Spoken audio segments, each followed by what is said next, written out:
think we're live. All right. First live of 2026. And I don't think I did any live streaming in 2025.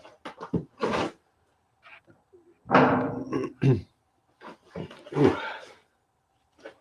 Oops. Let's see.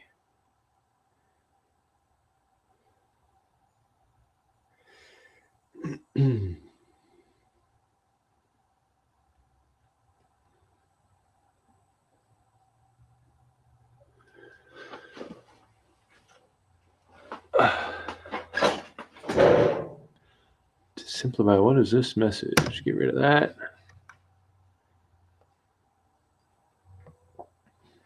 What is all this? Ah, things have changed since I've used this software last. Let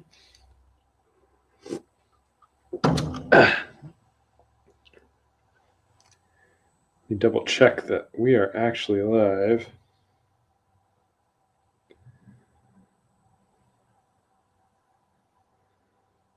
Oh, would you look at that? Let's share this.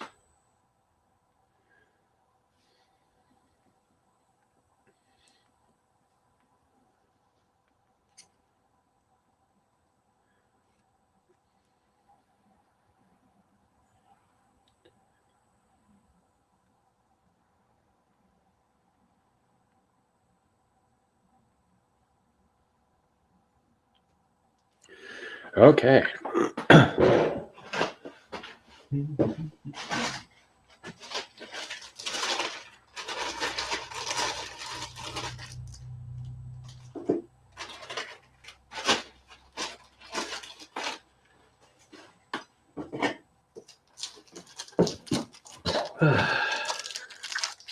Guess I'm hanging out by myself tonight. That's okay.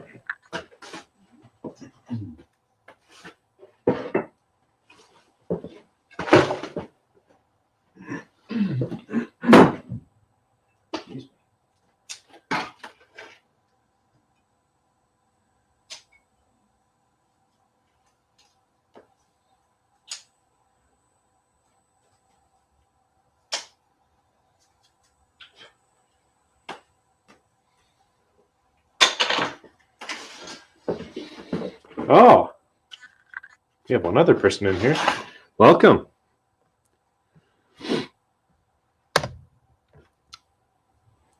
Oh, now we don't.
Oh.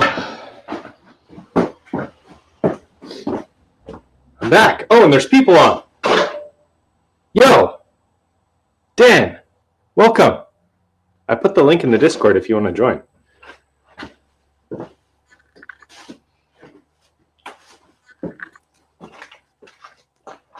There was somebody that just stopped by to drop some stuff off. And I walked away, and then I had no viewers, and now I have multiple. So, welcome.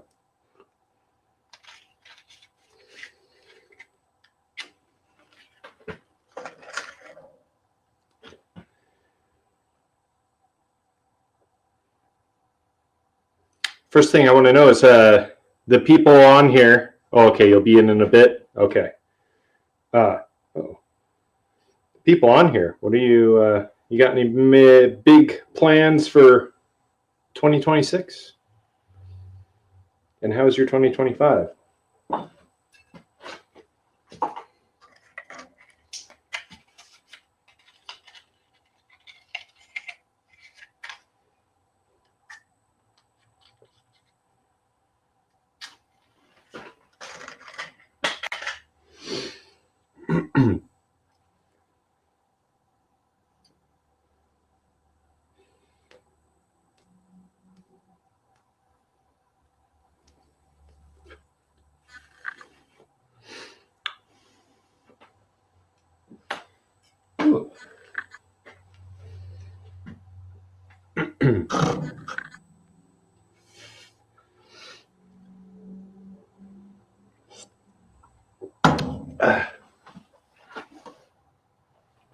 I have a package right here that I'm hoping to open here on Livestream, but I'm waiting for the person who sent it to me to hop on. Chad from Honest Peyton's Speed Shop. Hopefully he'll be on in a bit. I can open it in front of him. Hey, Dutch Guy's Garage. Is that what that says? Yeah, Dutch Guy's Garage. Welcome. Oh, excuse me. How's your 2026 starting off?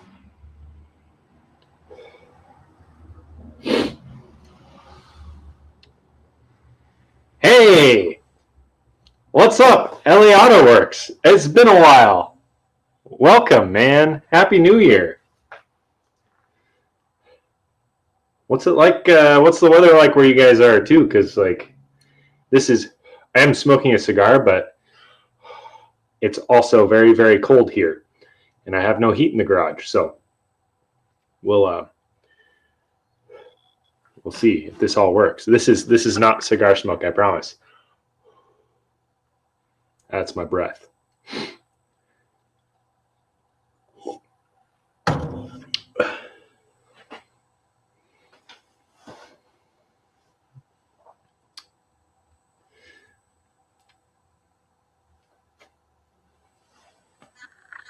Let me spread this link around a little bit more too.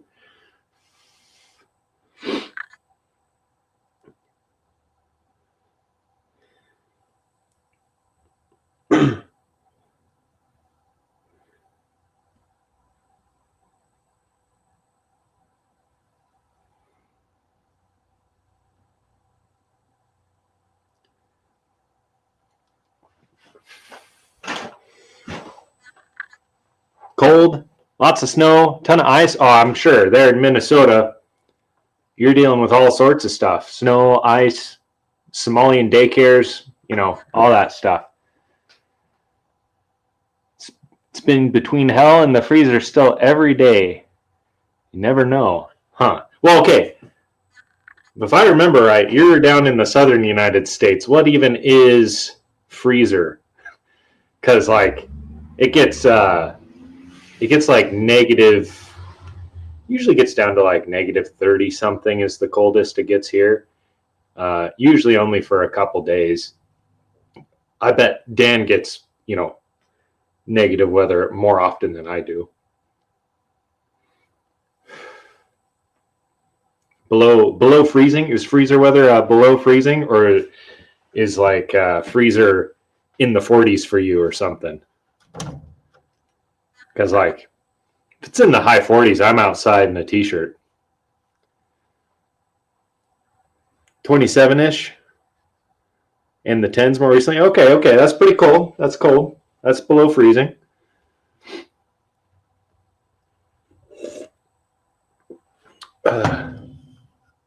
Welcome, Roosters and Restos. Roosters, Restos, welcome. From the Great White North. Well, you're welcome here, even though we're Americans, as you can see. But I'm only an hour away from Canada, so Canada's pretty cool. If you had a nickel for every $1 million stolen in Minnesota, I wouldn't have to work anymore.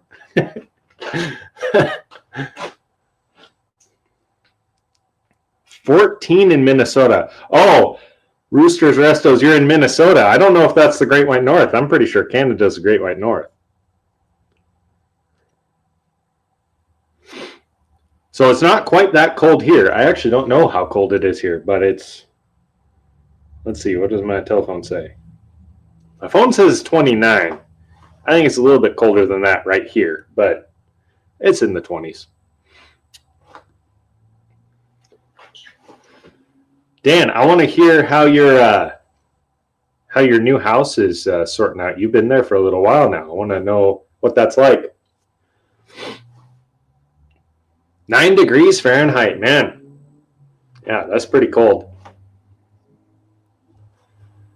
You know, I grew up in a place where the coldest I ever remember it getting, I think it got into the negatives like once when I was a kid. Got down to like -5 or something. But for the most part, the coldest it would get would be like the low 20s, sometimes the high teens. And then moving here to Montana, and like our first winter, it got down to -35 or something. And that was just cold I had never experienced before. But I kind of like it, except for the heating bill. That's not the most fun thing. House is great, way better than an apartment.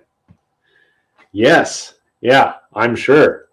Now, all the responsibility now falls on you for anything that breaks or whatever, but you also don't have to ask your landlord for permission to do anything, which is nice.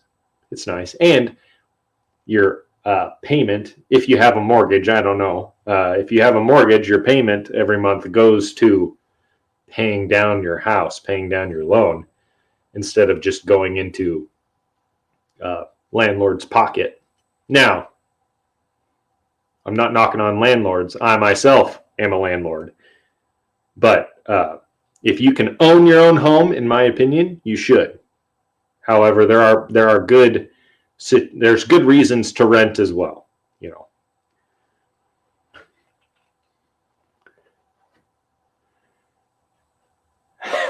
You're going to open a muscle car daycare in Minnesota, yeah, and then you just have to submit the paperwork and get millions of dollars. You know, you can tell them you have, 100 room for 100 kids or whatever, and not enroll any of them. And then when they come in to audit you, you can be like, "Oh, look at all these muscle cars I have. This is a muscle car daycare." And then they go, "Oh, okay, that's fine," and then they give you more money. At least that's how it seems to work. You know, you can just make up whatever you want and they'll give you money over there, which, yeah, sorry to hear that, guys. I'm glad I'm not paying taxes for that sort of thing.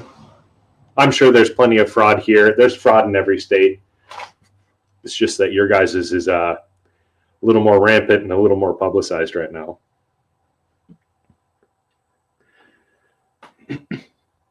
Neighbor's main water line froze and busted. He's now tapped into your outside faucet until spring.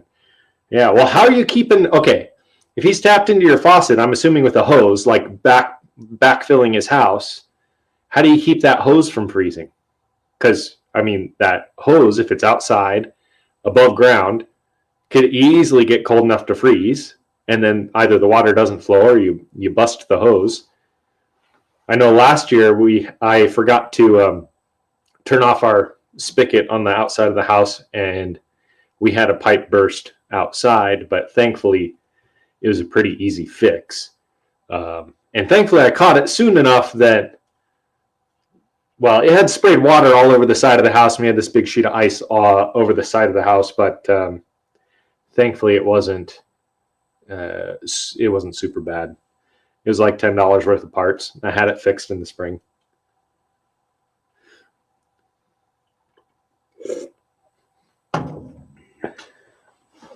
You know,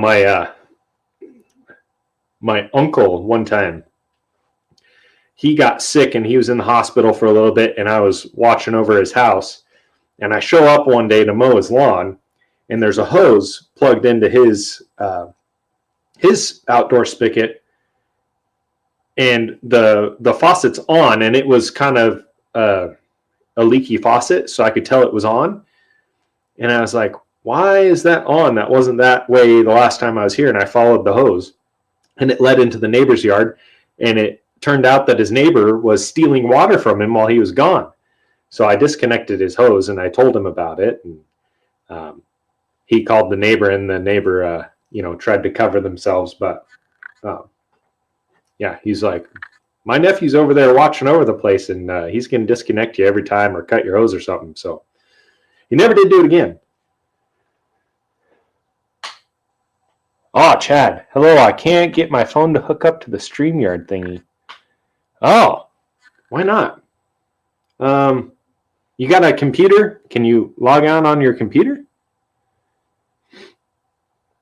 And I don't know, is there a StreamYard app? I don't know. I never use my phone for these sort of things.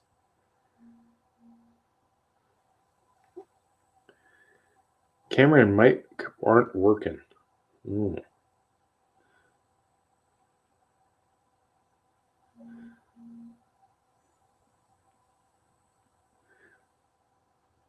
Okay.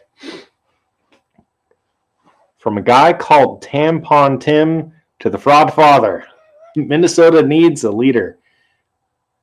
You nominate me? Well, thank you, but I'm not moving to Minnesota. I like it here. You should nominate Dan. He'll do it. Right, Dan? You got management experience. You could manage the whole state.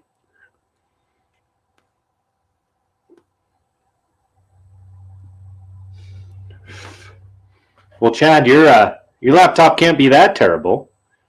I mean, I guess it could be, but it doesn't take too much to do this. That's why you can do it on your phone and stuff. I figure you could even do it on like a Chromebook, and Chromebooks are pretty terrible. Dan for upper lower middle management. Yeah.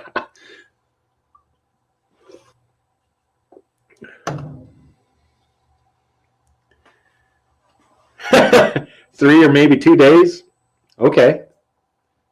I'll help you run your campaign. I don't know how legal that is, me being out of state, but I'll help you run your campaign. Dan for governor.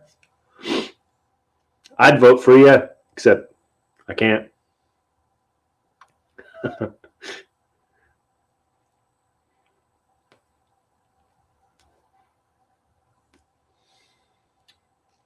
Thankfully, we've got a decent governor here, at least for the most part. Politicians are like dirty diapers. Most of the time, they're full of crap and they need to be changed often. So, regardless of who they are or who they're affiliated with, it's just the nature of things.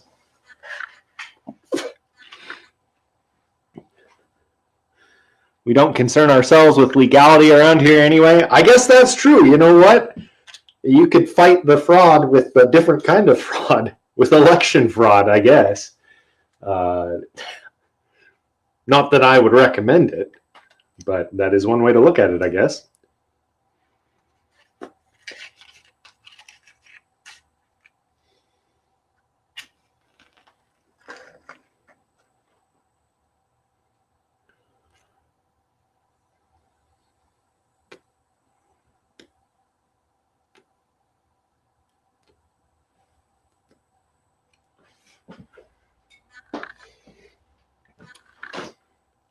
two frauds make a right.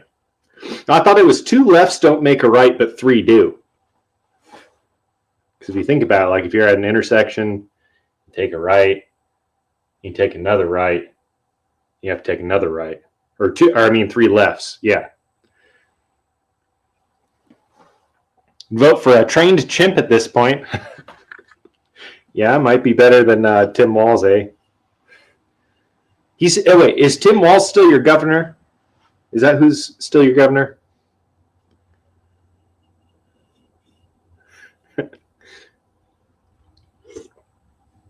Well, Chad, I have this box right here, and I want to open it on stream, but I kind of want you in here too.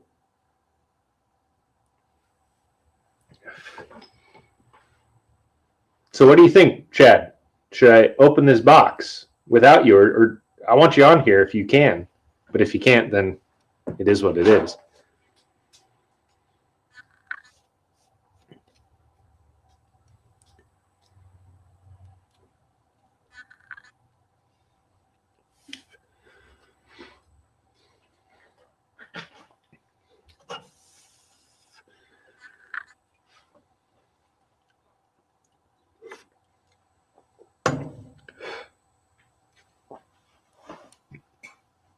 And also, what kind of projects is everybody working on right now? I'm assuming everybody in here has projects. Oh!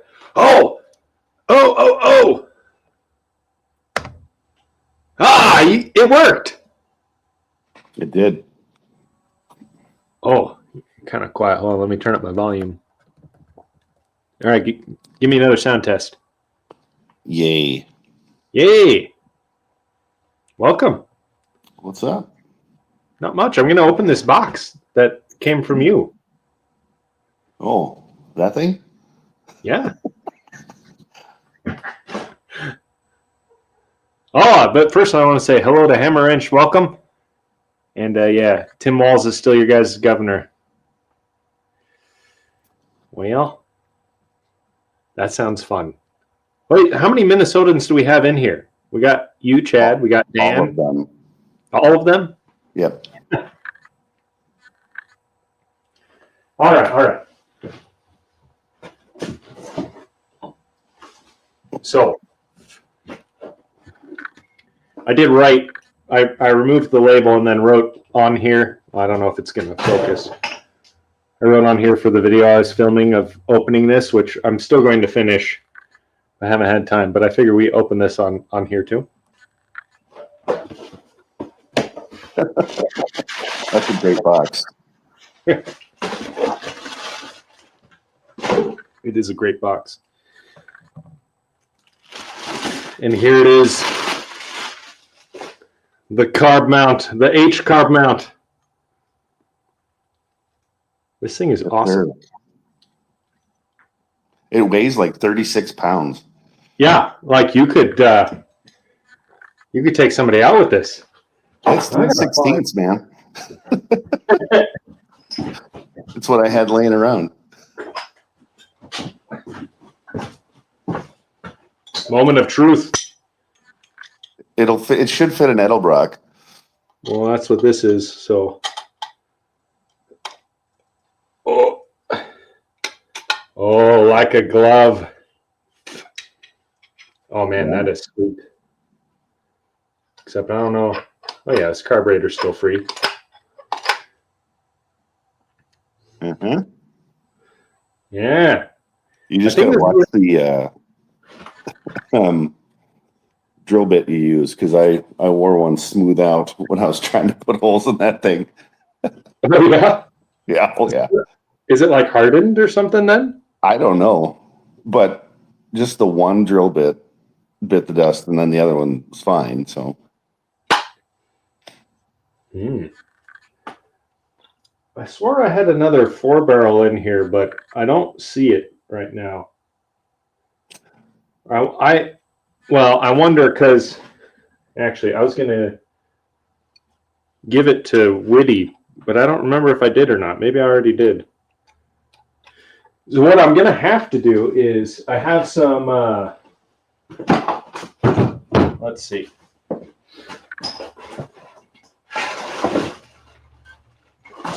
I have some 2 barrels like this. I'm going to have to add some more holes so I can work on this sort of thing too. Oh yeah, it's modular. Yeah. Yeah. Just drill some more holes. Actually, I think I'll have to drill them that way. Yeah. I was just hoping that the H design didn't mess with, anything. No, I think it'll work. But I think this is a Rochester, right? Something like that. It came off of a Chevy. Got a lot of Chevy parts around because, they're always not running. So, Really? yeah.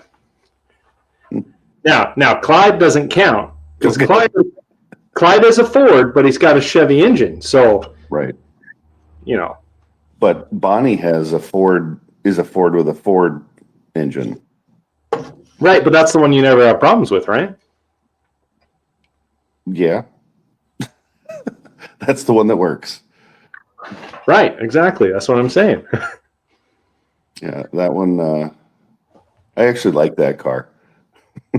Yeah. Oh, you like Clyde too, even though you don't want to admit it. It's the one car I don't think I'd sell. I wouldn't want anybody else to have to put up with that mess. Actually, where am I going to find another one? I don't know. Oh, there's still those Model AA trucks just down the road from me. They're just sitting there. Oh yeah? Yeah. This guy's got this old yard. He's a young guy, and it was left to him, and he does beekeeping or something. I met him once. And that whole place was left to him, and he hasn't really done anything with it yet. I don't know that he really knows what to do with it. So it's got those old trucks. It's got a bunch of just all sorts of stuff from like the 40s and earlier. Well, so, you know that the AA trucks, the cab is the same as a regular pickup. I believe it. And then it's the frame and the suspension that's different then? Yep. So really, if they're in decent shape, you could pick them up, pull the cab off, and sell it. Yeah. I mean, I wouldn't mind setting up an AA like for a work truck. That'd be pretty sweet. I think you could get 35 miles an hour out of it. Really? Mm-hmm. I think so. I think I'd probably pull whatever was in there and put like a 300 inline six though. Oh, come on. The 201 4-cylinder, that's 40 horsepower. Well, yeah, but with the 300, I mean, it's 45. Yeah, exactly. Well, yeah, the 300, I mean, that would be a good one. And I think they might even make adapters so you can hook to that transmission. Well, if I'm going to swap out for a more modern engine, I might as well swap out for a more modern transmission. Well, then lose that rear end too. It's all torque. It's all torque tube anyhow.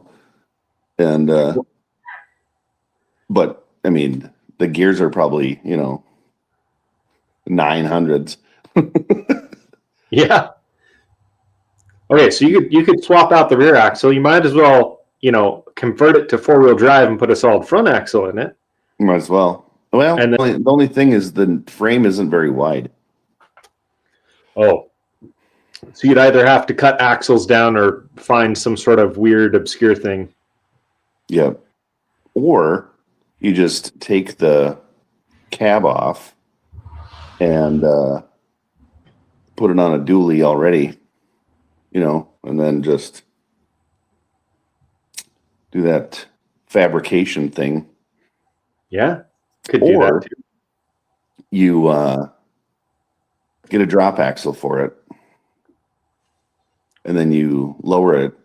You put more of them like airbags on it, and then you could just. But still like super long and with like a flatbed or something? Yep. Yeah, that'd be cool too. Yeah, just get yourself, a more modern dually rear end and Just put it on the ground. Good.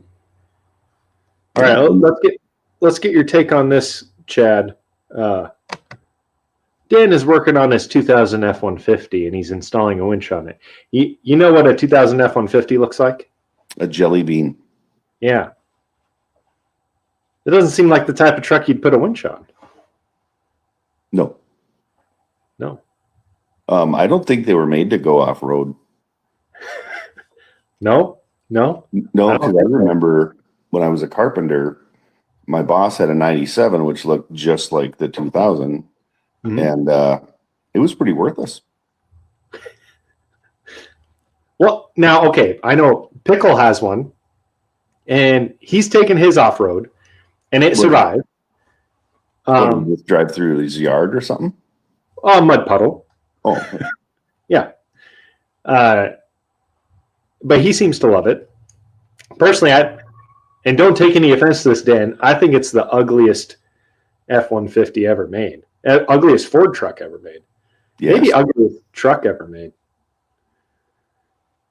Well, it's pretty bad. Now, if it works for you, Dan, then that's okay. Well, does it have I think the only way it would be acceptable is if it had the 5-speed. The manual. Yes. Yeah. Not an automatic. Yeah. Oh, now see, Hammer Wrench, he's got a bullnose like me. That's a pretty good looking truck. What do you think of those? The bolt, like, oh yeah, those are much better than the 2000. They don't look like a jelly bean. Oh, hey, local driver. Hello, welcome. Well, I don't know if you watched the video on the on Rusty McTruckface, but that's what. Well, it's a '99 Sonoma High Rider, so it's just it's ZR2 S10, and oh man, it's pretty rough. I mean, I can stick my hand through the bedside above the wheel wells, and the extended cab part, about this far up is rusted out, but it has only 100,000 miles on it, so, and it's got velour interior. It's like a mob boss tracksuit in there. It's like oh man, what is that like? I was going to say kind of like a mullet, but that's like business in the front, party in the back. But this is like scuzzy on the outside, fancy on the inside. Oh, this thing was loaded, man. Yeah. Power windows, anti-lock brakes, 4-wheel drive. It's got it all. CD player doesn't work. Oh, of course not. No, I put the CD in and it just spits it right back out. So I was like, well, okay. And then none of the blend doors work on the heat, so it's just blasting out of the vents and the floor. Yeah, so there's no defrost. So I point the vents up and it doesn't work. So, but it starts fine, runs fine. It's got an engine light on. I mean, I don't know. None of the gauges tell me that it's bad, so I figure it's got to be fine. Probably an O2 sensor, or I don't know, gas caps loose, or maybe it's all that rust. I don't know. But yeah, it's so I named it Rusty McTruckface because it's a truck and it's rusty, so I think that's an appropriate name. Yeah. And I missed buying Truck Norris back. I tried the 91 Ranger with the 4-liter and a 5-speed. It was a regular cab long box Truck Norris. I was gonna get like a mini truck. I was gonna have mini trucks out here, just stack them up like cordwood. Yeah. Whatever happened to the OG shop truck project thing? Oh, the 29? Yeah. It's still Was that sitting Dodge there. Brothers? Was it Dodge Brothers? No, it is a Model A. I have the Roadster I pulled out of the woods. The Roadster body I pulled out of the woods I think it's a Dodge, but I don't know. I think I'm going to make it into a race car, or I'm going to put it on a CJ chassis and I'll have a 4-wheel drive 20 whatever Roadster. That'd be pretty cool. Yeah. But the pickup, it's still sitting there. The check engine light is look under the hood. See, yep, I looked under there and then I closed it because it was dirty. It wasn't rusty though. But so I have the Boulding Brothers frame for the truck, but there's a kick up in the back, 5 inches. And so I didn't want to cut the bed of the pickup to fit that. And I didn't want to jack up the beautiful frame that they made. So I put that frame up against the wall, and I'm going to do something else with that. And then I talked to Pete and Jake's because they helped me out with they sponsored I paid for this stuff, but they gave me a really good deal on the front suspension. They gave me a really good deal on some other pieces and parts that I needed. And then I talked to Jason at Pete and Jake's. He's the boss man. And I ordered a frame from them that's flat, so I can just set the bed down like it's intended. Nice. And all the Pete and Jake's parts that I have will just go right on there, and all the bracketry is going to be welded in the right spots, and all that stuff for the front and rear suspension that I have. And then I got and while I was ordering it, I'd ordered just a 9-inch rear end with it, and then my coilovers that All American sponsored, and then the Borgeson steering box that they gave them to me. They already have the bracketry done for those, so I can just put them on. Right on. And then I found a really good deal on some wheels and tires that were here in town. They're black smoothies. They did come with the center cap, which was nice. They're made locally. They're overseas somewhere, starts with a C. And and then there's some wide whites. So I've got some black wheels and wide whites to either go on that, or maybe I'll play musical tires and I'll put the bias plies on the truck instead of my Roadster, and that I'll just run black wheels and wide whites on the black car. Yeah, that'd look good. Or I'll put them on Clyde. I don't know. Right now they're all just sitting there in a pile. Clyde's under a cover. Let's see. Yeah, Clyde's under the cover. The pickup cab is just sitting along the wall.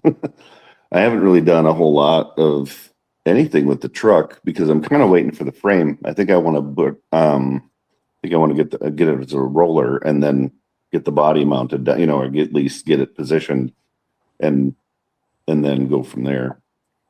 Yeah. Because right now my parts depot is a little bit snowed in. I don't really want to make the trek through the junkyard to get to it. So yeah. I mean, it's only 24 feet long, the junkyard, and it's only like 15 feet wide, but when it's knee deep, it's not a lot of fun.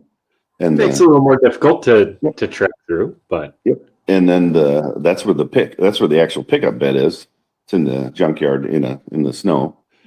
But I've got my radiators out there, so I mean I want to get all these, so I will probably have to go out there, but to get the radiator so I can get that mounted up. And my intention is to use that 194 straight 6.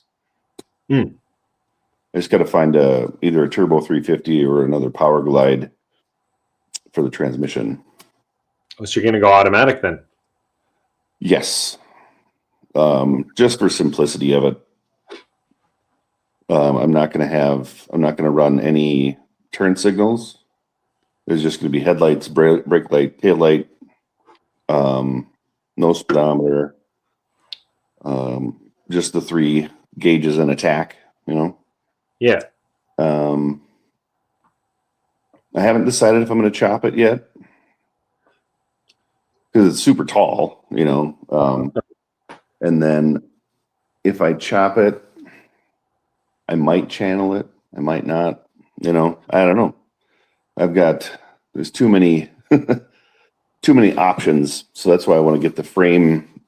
The frame should be here within a month. He was about 3 months out when I ordered it. So, and then he's super nice. He said, well, what do you want to do for engine? And he goes, what do you want for setback? And I said, you know what, just put it where a normal V8 would go. And then I'll deal with it from there. Because if I need to put a V8 in it, well, I can do that too. Yeah. Yeah. But yeah, I don't plan on, it's basically just going to, I'm also only running the one taillight because why not?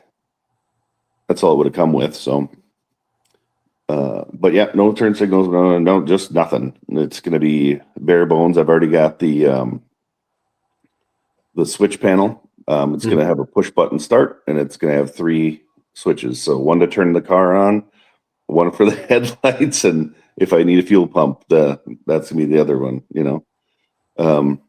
but because I've got electric fuel pumps just in case. But it's going to have a push button. I'm not going to have brights. It's just going to be very bare bones, and hopefully it won't fall apart. When I'm done. Yeah, hopefully not. I plan on. I would like to chop it, but I don't really. I don't know that I can bring myself to do it. I'd keep it original, but I mean, I'm more of a. I think the chopped look can look cool, but it's not my personal preference. But we got some new people in here. Wasn't paying attention to the chat. Yeah, we got Jim. Hey Jim, welcome. And we got Gears and Stuff, a fellow Montanan. Hello, and Dougster. Welcome, Dougster. Yeah, and they're all ragging on the jelly bean trucks too. Well, they're terrible. And Dougster, he says when the light says check engine, he looks under the hood and it's still there, and so he gets confused.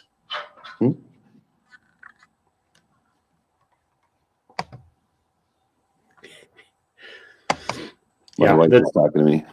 Oh. And then she goes, like, are you on video? Like, No, I just sit with my phone held sideways and I just talk to it.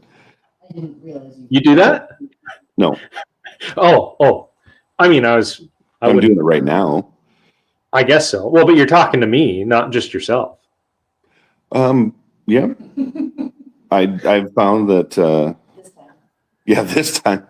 I find that a lot of the time when I'm doing a video, I realize I'm just talking to myself.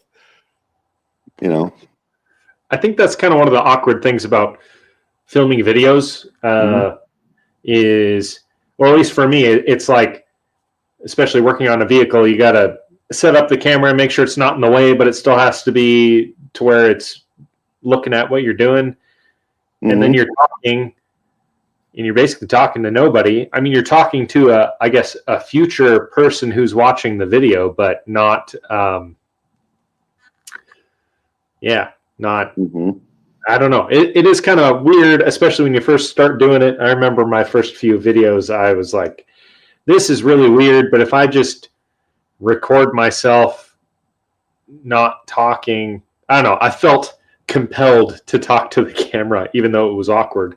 Well, we actually, when you made your the knife wrench, yeah, the three of us just thought that video was great. You didn't say a word at all, but the pencil part was the best. When I showed my wife, she cracked up laughing. She was like, "What were you thinking? Why did you do that?" And I was like, "It's funny. It fits with what's going on." It was, and then she also thought my facial expressions when I'm like on the computer doing research. She thought that was pretty funny too. The ones where the sparks, when you were using the grinder was also great. Yeah. Somebody asked me if that was fake. They were like, "Were those fake sparks? Did you add those?" I was like, "No, those are sparks from me cutting the head of the wrench off. That was real." Yeah. Well, and I mean, they were flying up by your face. So I know. After I watched the footage, I was like, I probably should have been wearing safety glasses. Like, I put hearing protection on and I put gloves on, but didn't protect my eyes. I also didn't put a respirator on, didn't protect my lungs. So, I have 2 respirators, and I don't ever wear them. So I wear mine when I'm dealing with like paint and chemicals and that sort of thing, because I've had that, or like when I'm doing like drywall I'll wear a dust mask for that, not a full respirator, but like drywall in a house, you get the dust up your nose, and then you blow your nose into a tissue and it's just black. I don't really like that. No. So Jim says that he's selling his F-150 when his 78 is road ready. He's got a cool 1978 pickup truck similar to mine, but his is green. And except his is actually running. Mine's not, because all the wiring for it is on the floor right here.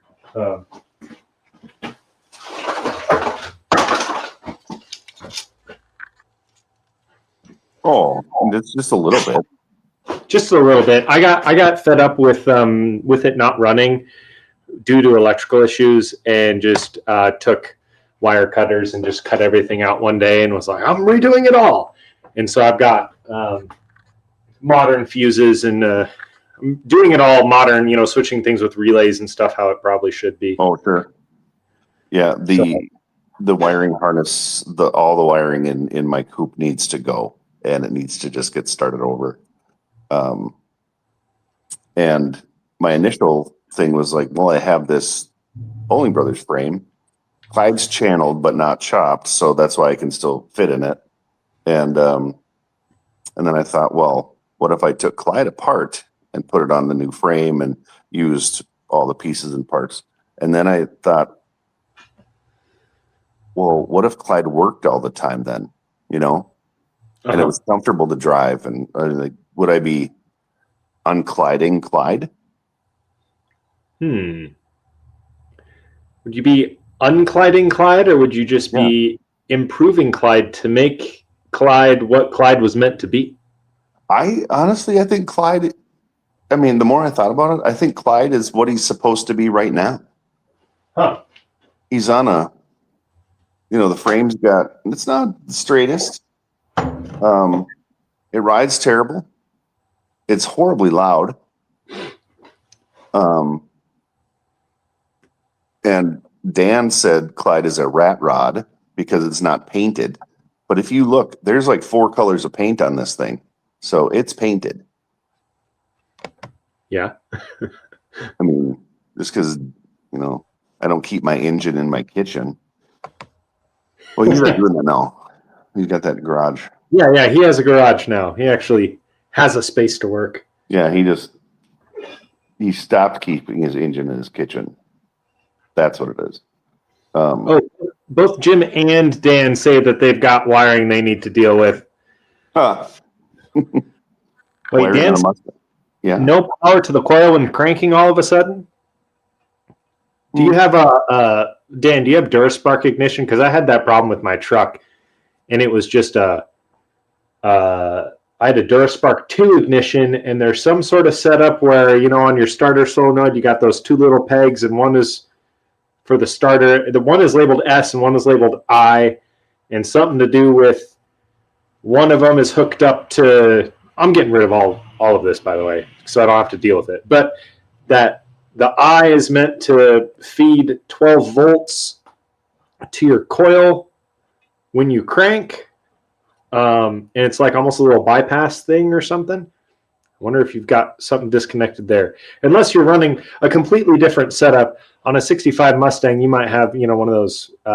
You might still have points or something, which I wouldn't be surprised. Also, if Dan thinks that points are better, but well, he can adjust them with a butter knife. So yeah. Mm-hmm. That is true. That is true. But then you have to deal with the ballast resistors and all that kind of fun stuff. Mm-hmm. Yeah. Oh, what does he say? Engines in his shop. Garage is basically storage for the cars now. I run points. I don't. Yeah. I don't have. Oh wait, no, that was a lie. I was about to say I don't have any vehicles that run points anymore, but I do. The Mustang still has points, and it runs really well.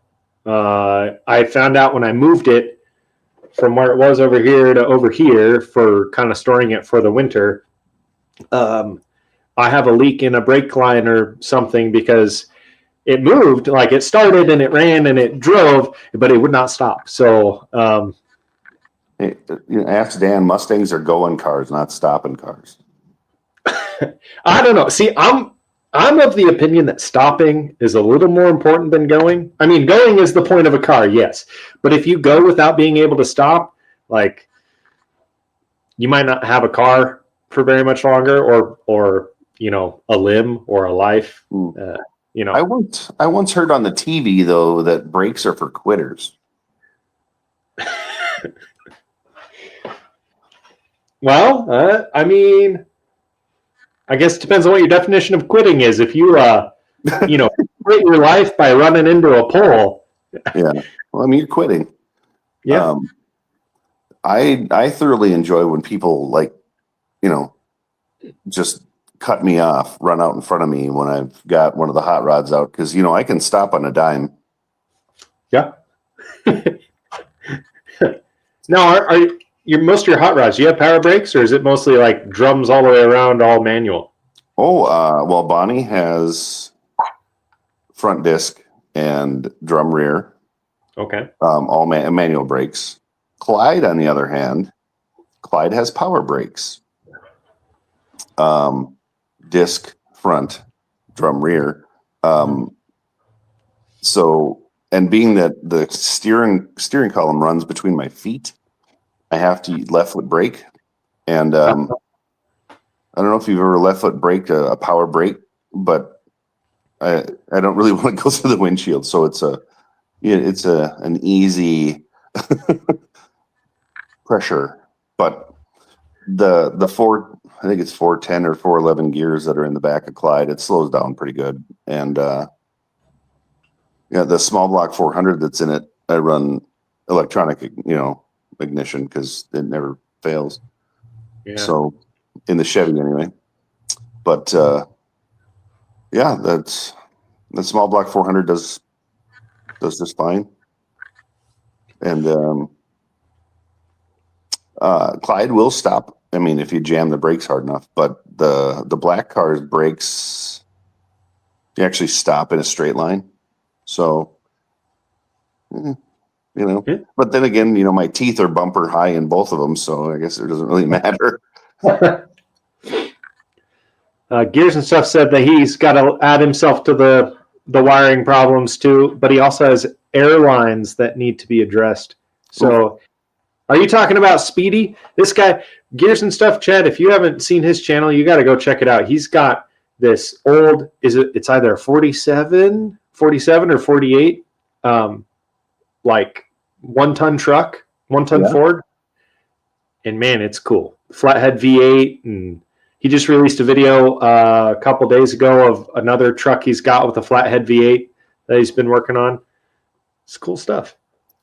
I would love to have another flathead car. I had two at the same time, and it was a 47 Ford sedan, had a flathead and a 3 on the tree, the old bolt action. And then it was a Mercury one. So it had been bored and stroked to 286. I think is what it was, a 286. And then I had a 30 Model A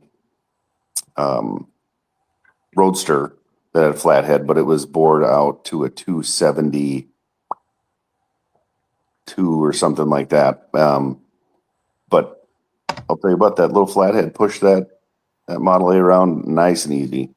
The 47 though, not so much. Oh, just ruined the whole day. Look at that. Yeah, I know it happens.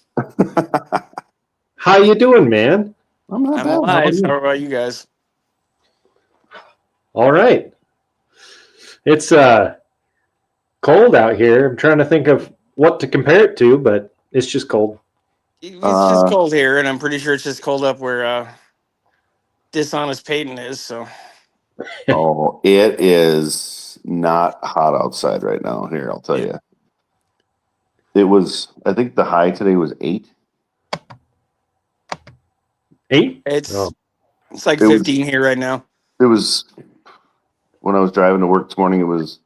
I think the coldest it got was 11 below. You can keep that shit.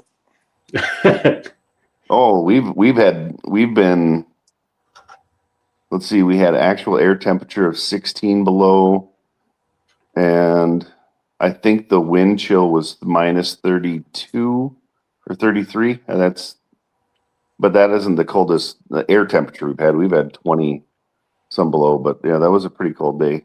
I tried to start Rusty McTruckface and I didn't want to. Well, one of those things where you turn the key and it goes. Oh no, it just didn't want to fire, so I waited for an hour and then I just walked out and started it. Oh, okay. I didn't even plug it in. I had a block heater on the plow truck, and it worked pretty good. But then had that NP435 manual transmission, and that thing, when it get in the negatives, it'd be like you're shifting through honey. Oh yeah, it was awful. I'd have to like put the transfer case in neutral and put it in gear while it was warming up. Yeah, try and get some stuff moving, and that would usually help. But yeah, that thick gear oil doesn't like cold. No, it does not. When I was in college, I had an 88 S10 pickup. It had the 2.8, the 5-speed. It was 4-wheel drive, and the actual air temperature here was 52 below. And yeah, it was nice out. By the way, at 52 below, your brakes don't really work that well. I'm sure they do what they want, but I had that truck always started. I had it plugged in because I knew it was going to get cold, and so when I pushed the hydraulic clutch, so I pushed it in, it was just it felt weird. And then when I took it out of gear, the shifter stayed like this, like it stayed crooked, and I let it run for half an hour, and you could watch the shifter finally just stand up. And then I'm at the stop sign right before the college. I can see the college, and it comes over the radio that the governor had canceled all school for the whole state. So then I had to turn around and drive on my brakes home, which the hydraulics just don't work very well. So you'll get, one front brake, or you'll get a back brake, or you'll get some weird combination. So it's just it's an interesting event. But 52 below, actually after it gets to 20 below, it doesn't even really matter anymore. Yeah. It's just how loud the snow squeaks when you walk on it at that point. At 50 below, it squeaks pretty loud, but it is also dead silent. Gears and Stuff says that the one truck is a 47, the other is a 50, and that Cool. Neither of those ones have air systems. He's got a Mack truck that has an air system that can work. Scott, what are you doing? I was trying to actually get it. I'm in that little frame, and I was trying to get it so I could flip myself, but I'm going Dan. Titanic, sorry. Yeah, don't run out of battery on us. No, I don't. No, I've got like 3/4 of. Yeah, speaking of, Dan, when are you going to pop in here, man? You said you were going to pop on. Hey, guys, I got to pop off of this because my phone's going to die, but I'll keep watching. All right, Chad, is good to have you on. Thank you again for the carburetor stand. Yeah. That's awesome. Oh, Yeah, thanks. Did the letter make it? The letter? Yeah. Oh, yeah, the letter. I sent you a picture of the letter. Did you? Yeah, I thought so. Oh, I'll have to go back and look. Well, yes, I got the letter too. Pretty good. And thanks for the invite, by the way, and help me get on the Christmas thing. That was cool. Yeah. And he does it every year. So, and the nice thing is then next year you guys will get it on the email like, hey, we're doing it again. And you just respond back. Yep, I'm in. So if you want to do it again, I just think it's so much fun. Just because like when I got Junkyard, I was like, okay, I got to do something with the carburetor, and then I thought, I was like, boy, I don't really have any metal. And then I had that, I have that 3/16. I have more of that. So if I make myself one, that's what I'll be making it out of. But yeah, so I knew I was going to do that, but I couldn't. I was like, I can't do it in a square. And if you watch the video, it was there's creative differences. Yeah, I put together like a square tubing, like a small, and I didn't like that, so I just threw it on the floor. And then I was going to make a square out of that 3/16 plate, but I was like, wow, I just said I didn't want to do a square. And then so I had all these pieces cut, and I just had them on the welding table, and I was just like, that's it. And I went in the house. And then the next day I went out there, and I was like, I could just make an H. Like, I talked to myself, like, why are you doing this? This doesn't make sense. So, yeah. But, yeah, so. Nice. Like you said, you didn't have to sign it then. Yeah. That was the thing. Well, actually, I put, before I decided not to sign it, I wrote HPSS 25 like on it, and I started to do spot welds, but it got crooked at one point. So I just ground it all off. I was like, you know what? I'm not going to do that. So then I was like, it's just a big H anyway. Yep. Yeah. Well, I dig it. It'll get lots of use. So I can't wait to see the spatula. Oh, I'll tell you what, man. That spatula, I can't wait. I might just fire up the smoker just to use it, even though it's 147 below outside.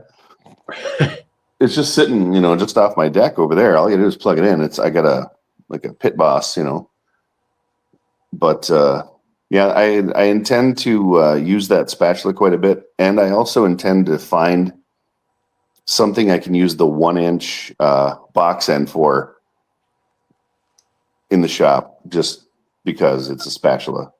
Just careful, you're like wrenching on something and then cut yourself open with it or something. Oh, that thing is sharp. It looked like it. Yeah. I called it the wrenchula. The wrenchula? Yeah, wrenchula. It was pretty cool. Actually, what he did is he came here and he dropped it off. Because his folks live around the area here. So his wife came here and he's like, hey, because he told me that he had something for me. I was like, oh, okay, yeah, cool. He goes, where can I put it out, in the, where it's out of the elements? I was like, oh, well, my S10's open. So I came home and I knew he was just going to drop something off. Well, and I come to find out it was the Secret Santa stuff. So that was actually really neat. That's nice. Yeah. And his wife, Helena, drawing that, it took her a week. Yeah. I think it turned out great.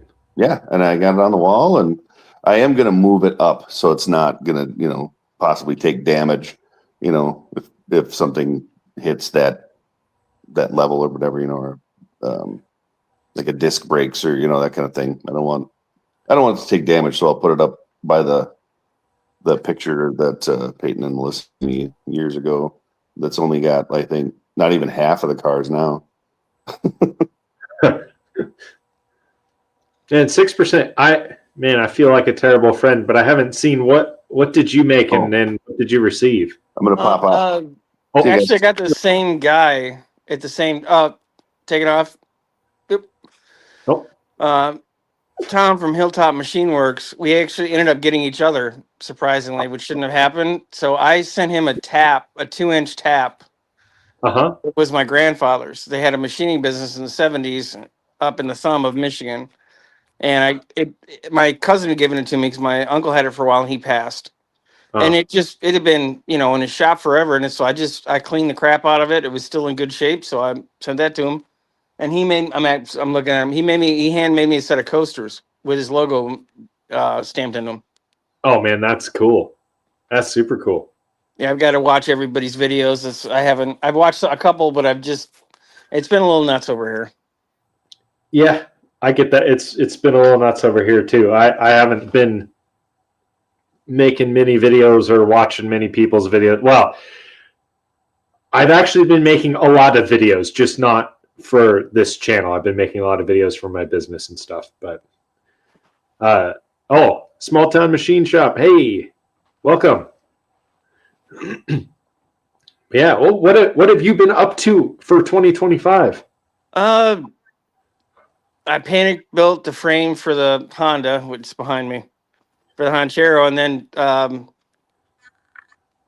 got that into Autorama in process. And then that same time, my mom fell, and we found out that she had severely bad cancer. They wouldn't say stage 4, but they wouldn't say stage 3. So, in between, or yeah. So that kind of has been my life since then. Yeah. So she's doing much better. She had a surgery 3 weeks ago now, and they got the rest of it out. She's doing as well as she can for as bad as she was, and she's heading in the right direction. So we'll know in a couple weeks what more she has to do. But that's kind of been. Is she considered like in remission, or? No, she's not there yet. She's okay. It's not metastasized, which means it's no longer in her blood. Yeah, because it was starting to get into everything else and inside of her, and it's all headed the right direction. It's just with them they took a tumor about the size of my palm out of her 3 weeks. So they know that they got all the cancer out of that area, but they have to do testing and things. So she sees a doctor Friday, and then in about 6 weeks they'll know what they're going to have to do next, because she'll have to still have some more treatment, but they got the big stuff that was really doing the most damage to her out of her anyway. Well, it's good that they were able to get that. That's a big tumor. Like a tumor the size of your palm, that's like a chunk of person that was removed. I mean, malformed person, but that just is wild. Yeah, it was a interesting experience. I'm used to being the one being cut up, not the one sitting in the room waiting for them to come out. Yeah. So I don't recommend that. Yeah. It wasn't a lot of fun. I'm sure. No, and then, my part-time job kind of went fluey, and and I bought a house. Yeah. How's that? Have you moved into the new house? No, we should close the middle of this month, and then we should be in by early February, I hope. So just fingers crossed. Yeah. Mr. Small Town Machines, I don't live in Washington anymore. I live in Montana now. We moved here. Wow. 3 years? Like 3 or 4 years ago? 3 years? I think 3 years. You moved within the first couple of months of us doing this stuff. Yeah. And that's like 3 years ago now. Yeah. And I was in Walla Walla. We still get that way though, because I still have friends over there, and we still own a house over there. So if you ever want to meet up, because I remember you're in Tri-Cities. I don't remember which one of the Tri-Cities, but we passed through there on the way to see family in Oregon and stuff too. So if you ever want to meet up or something, let me know. But yeah, we moved here. Yeah, no, it was definitely 3 years ago because my oldest is 3, and we moved when she was only 2 weeks old. So 3 years. So It's hard to believe it's been 3 years since we've started doing this dumb stuff. yeah, no, it is. It's kind of wild. Well, I don't know. It's kind of wild to me too. When I started my YouTube channel, I was just kind of like, yeah, I like to mess with stuff. I had a few other YouTube channels I had made before, like back in high school and stuff, which if anybody can find those, I'll be very impressed. But if you find them, let me know. Yeah, and then I never expected to make friends and connections and stuff like I have. Meeting like you and Dan and Tom and Ron and Jim. I got to go. I went and visited Jim over the summer. Yeah, we were going to try to meet up. It just didn't work out. There was too much going on. Yeah. I was hoping to meet up with you and meet up with Mofo Driver too, but that didn't work out. But I did meet up with Jim, and I got to take a ride in his Mustang. That was pretty cool, which I filmed, and I haven't uploaded any of that footage. But yeah, I filmed in between all the stuff I was doing with my mom, and maybe when we get in the new house, I probably got 6 videos I can put out. yeah, I don't know how good they'd even be at this point. It was kind of, how's everything been going with you? Excuse me. Good, but extremely busy. I've got all sorts of stuff. I had one business. I started another business. I was running 2 businesses. Now I'm trying to sell the one business because the second business is growing and doing pretty well, but that's been taking up a lot of my time. And then just like a couple weeks ago, we had some major flooding here that flooding and wind. There were a bunch of trees down. I was driving around with the chainsaw, cutting up trees, and I had a buddy who lives just out of town, and his entire place got flooded. It had destroyed like a lot of the stuff on his property, including all his solar panels, which was his only way to get electricity. Yes. So, yeah, there's been a lot going. And then our water system, because of all the flooding, our water system got overwhelmed, and we're on boil orders. So before we drink or cook with any water from the tap, we have to boil it first because it could be contaminated with bacteria. Mm-hmm. So that's been an interesting change in lifestyle because before, you just take a glass and you go fill it up at the tap and drink it. And now it's like we're buying bottled water and, boiling water and keeping it in jugs and going to friends' houses that have wells and filling up jugs and stuff. So we have convenient drinking water rather than boiling it all. You wanted the Montana lifestyle. You got it. Well, yeah. No. I mean, I'm not complaining. It's just like been busy. And then it's funny how you were mentioning, you have a few videos that you could upload, but you're not sure how good they'd be.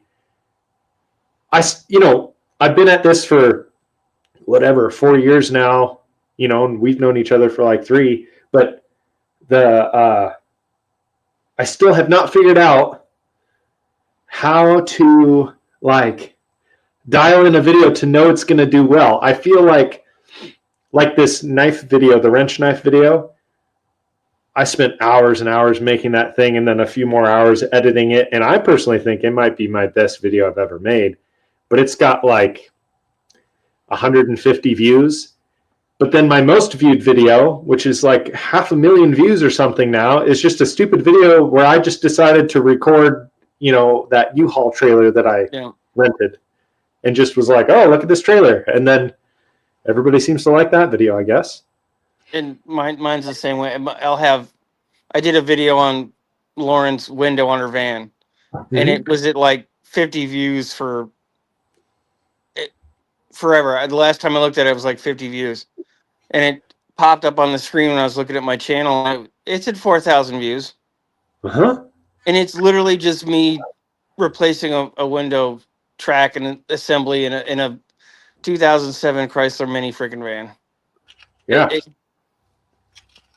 I don't know. The whole thing is weird. I've just decided, I used to be kind of more try hard and be like, okay, what can I do to make this video really pop and get people to watch and that sort of thing. Now I'm just, I don't know, I've kind of come to the conclusion that I'm just going to make videos of what I want when I want. And if they do well, they do well. If they don't, as long as I'm having fun, enjoying making it, then I think that's what matters for me anyway. Yeah, I've lost so much. I haven't put anything consistent out since March. So my channel's thankfully still growing, but it's not doing anything. What's up, Dano? What's up? Hey, Dan. Wow, I haven't done this in a long time, huh? Oh, I know. there it goes. Okay, and guess what? No Witty, no freaking Newfie. No surprise. Wow, Yeah, surprise. I did text Woody, and he said he might hop on if he's got some time. So we might. Maybe Yeah, I'll wait. Hold on. Yeah, here, let me just hold my breath real quick. I have his intro video queued just in case. At least I think I do. Hold on. Holding on to everything I own. Yep.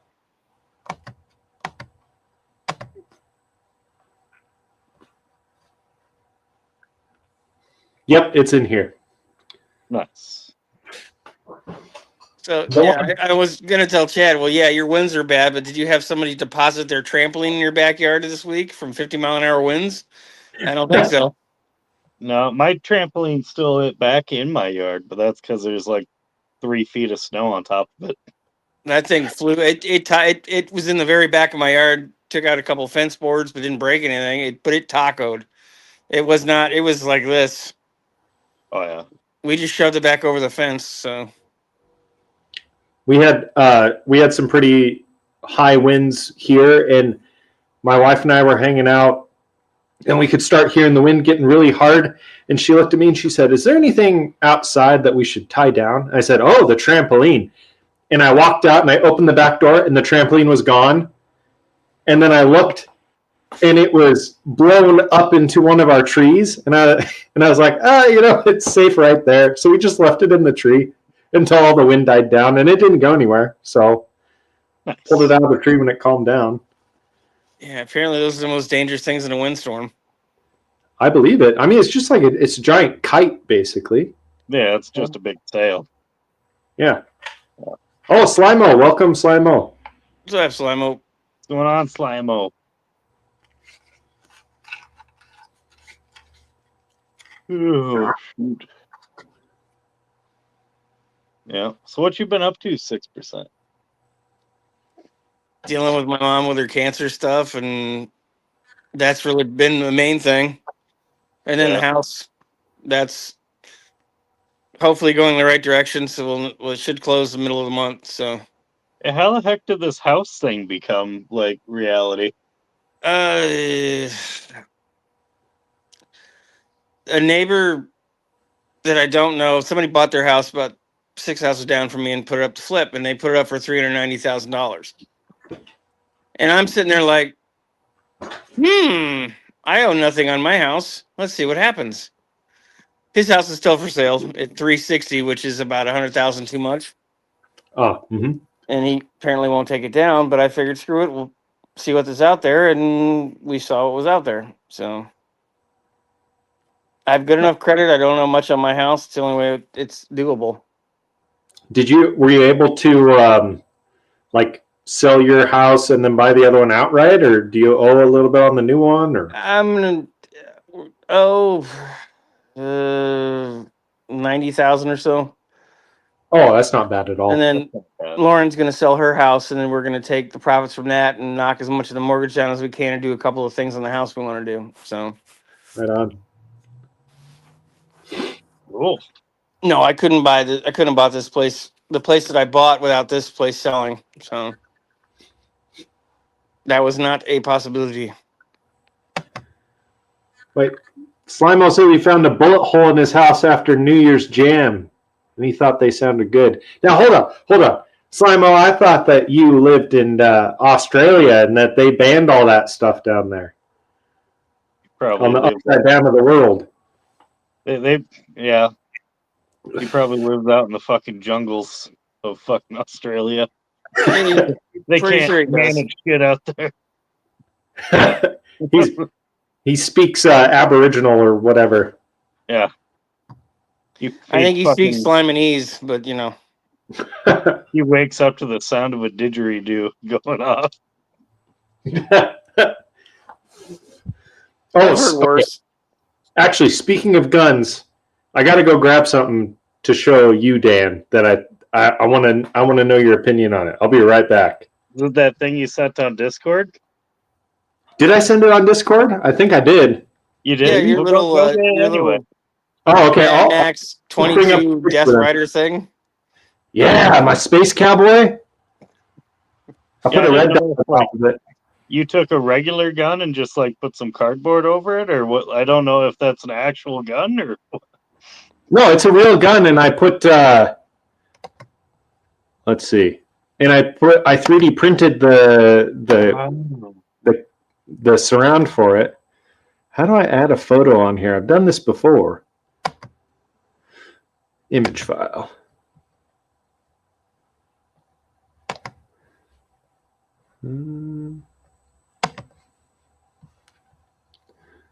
Oh, not that one.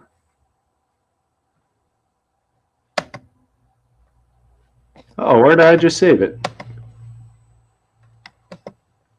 Save image. Oh. It's pretty bad when the tech experts have problems. This is far above my pay grade. I'm on my phone. I can't even. All I can do is do you. I can't get it to flip. So Well, what do you mean? You can't get to flip? I can't get me to flip. What the I'm fuck? just sideways. Hey, that's my trademark. Don't you? I know. be Yeah, but fucking normally we can. infringing on my fucking patents here. Yeah, I'm not used to doing this on my phone. Oh, let's go the other way. Oh, Holy shit! Uh-huh. Maybe try going upside down. There we go. Yeah, there it is. So that's 3D printed then, huh? Yeah, so the grips and the the barrel shroud, those are 3D printed. And then I put a ridiculous rifle red dot sight on the top too, so it looks even more ridiculous now.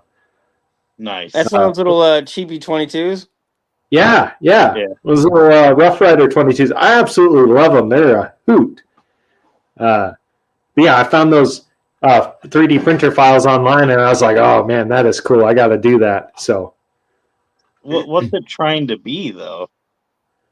it's just fun. It's a space cowboy. It's a space revolver, Dan. Come on. Oh, okay. Have you fired it yet? Well, I mean, I've shot that gun plenty, but not with that 3D printed kit on it. Here, let's see if I can.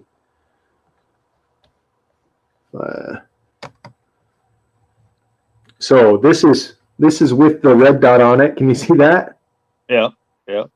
Yeah. See that? So it's pretty fun. But I guess I haven't shot it yet with the red dot and the 3D print stuff on it. But I wonder how well the 3D print stuff hold up once you fire it a couple. Well, it's only a 22 though. yeah, it's only a 22. If you did something similar to your 45 long Colt, it'd probably get pretty hot and start to. It'd blow it apart the It first would time you shot it. disintegrate the first shot, probably. I don't know, maybe. So it's just like a barrel shroud. It wouldn't, none of the blast would touch it really. So. Well, yeah, from the fucking. Yeah, but there's a lot of powder. Between the forcing cone and the cylinder. Yeah. Well, I guess maybe. Yeah. There's a lot more powder coming out than you might think. Yeah. True. All right, well. And the recoil. Yeah, that's what I mean. You'd probably shake it off. Well, farms are different. So you have like different rules for farms. You're allowed to have guns out on the range or something. They might be. There you go. Speaking of guns, Is that a mini compound bow? It's a very, very tiny functioning compound bow. Nice. Well, that's cute. Yeah, it actually. Lauren got it for me off of Temu. Do you hunt mice? No, TikTok. It has metal tipped arrows. Nice. Like they're actually metal.